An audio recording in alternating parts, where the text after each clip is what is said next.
नमस्कार दोस्तों, हम बात करने वाले हैं न्यूरोफाइब्रोमा लाइपोमा पाइल्स में जो हम फ्रूट्स डाइट करवाते हैं या जो भी डाइट हम करवाते हैं वो सर्दियों के लिए सूटेबल है कि नहीं है। तो दोस्तों, सर्दियों में बहुत से लोगों को फ्रूट डाइट सूट नहीं करती है, इसलिए सर्दियों में कुछ बदलाव करने बहुत ज़रूरी होते हैं। बहुत से लोगों को फ्रूट डाइट करने से पेट में ब्लोटिंग होना, पेट में सूजन होना, पेट में गैस बनना, पेट गुम हो जाना, पेट फूलना, इस तरह की कुछ परेशानियां होती रहती हैं। तो दोस्तों, अगर आपका सर्दीला शरीर है, अगर आपके शरीर में ठंड बैठ रही है तो आपको फ्रूट डाइट नहीं करना चाहिए। अगर आप रात में सलाद खाते हैं, दही खाते हैं या फिर खाना के साथ सलाद खाते हैं तो आपको इस तरह की प्रॉब्लम होगी। अगर आप रात को जागते हैं, रात को आपने सलाद खाया है और आप रात को जाग रहे हैं और सुबह जल्दी उठ जा रहे हैं तो भी आपको ये सारी प्रॉब्लम होगी। ये सब प्रॉब्लम कैसे ठीक करें? सबसे पहले आपको देखना है कि आपका क्लाइमेट कैसा है, आपके यहाँ सर्दी कैसी है। अगर आपके यहाँ सर्दी है तो आपको ठंडे फल जैसे कि खीरा हुआ, सीताफल हुआ, अंगूर हुआ, केला हुआ, ये सब चीज़ें कम से कम कर देनी चाहिए। आपको सलाद खाना के साथ नहीं खाना चाहिए। आपको सलाद सुबह नाश्ता के 1 घंटे बाद और दोपहर को खाना खाने के 1 घंटे बाद, रात को सलाद आपको नहीं खाना चाहिए।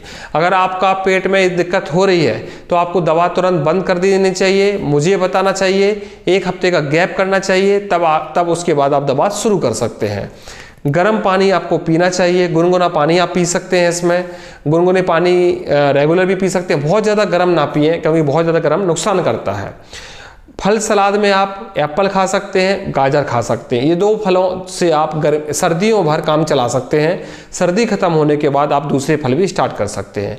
अगर आप रात को जाग रहे हैं, मान लो आपने 12 बजे सोना है आपका और सुबह 5-6 बजे 7 बजे आप जाग जा रहे हो तो आपको पेट में ब्लोटिंग होगी, क्योंकि जब हमारी बॉडी एसिडिक होती है तो हमारे फ्रूट्स डाइजेस्ट नहीं होते हैं और वो ब्लोटिंग करते हैं, पेट फुलाते हैं, गैस बनाते हैं।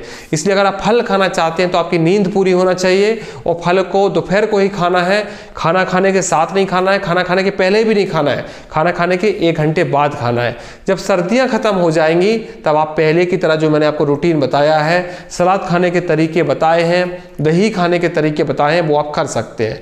बहुत से लोग जैसे पनीर खा रहे हैं, बहुत से लोग दूध भी पी रहे हैं, बहुत से लोग घी भी खा रहे हैं। तो जिन लोगों को गैस बन रही है वो दूध को कम करेंगे और घी को कम करेंगे और बाकी चीज़ें जो पनीर है उसको भी कम करेंगे। लेकिन जिसको प्रॉब्लम नहीं हो रही है वो कुछ भी नहीं करेगा। जिसको प्रॉब्लम हो रही है वो मुझसे पूछेगा, मैं उसको जैसे जैसे बताऊंगा उसकी कंडीशन के हिसाब से उसको वैसे करना है। मोटा मोटा मैं आपको बता रहा हूँ समझने के लिए कि सर्दियों में ये प्रॉब्लम होती है।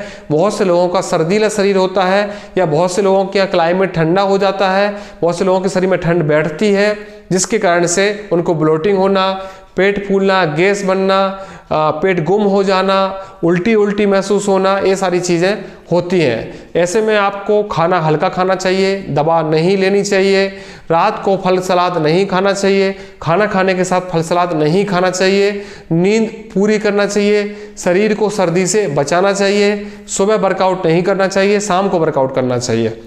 ये सारी चीज़ें फॉलो करेंगे तो आपको फ़ायदा करेगा। ये जो चीज़ें हैं वो न्यूरोफाइब्रोमा वालों के लिए भी फिट होती हैं, पाइल्स वालों के लिए भी फिट होती हैं और लाइपोमा वालों के लिए भी फिट होती हैं। बाकी और पेशेंट के लिए ये चीज़ें फॉलो नहीं करना है। तो न्यूरोफाइब्रोमा वालों को तो ठंडी चीज़ें ही बताई जाती हैं, लेकिन अगर आपके यहाँ क्लाइमेट ठंडा हो गया है तो थोड़ा सा कमी करें, नहीं तो आपके बॉडी में ठंड बढ़ जाएगी, आपको दिक्कत होगी।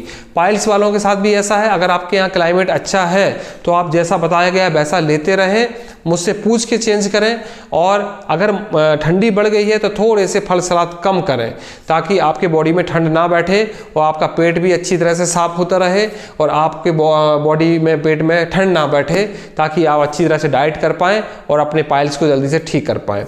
इसमें न्यूरोफाइब्रोमा वालों को समझने की ज़्यादा ज़रूरत है, क्योंकि उनको ठंडी ही डाइट बताई जाती है।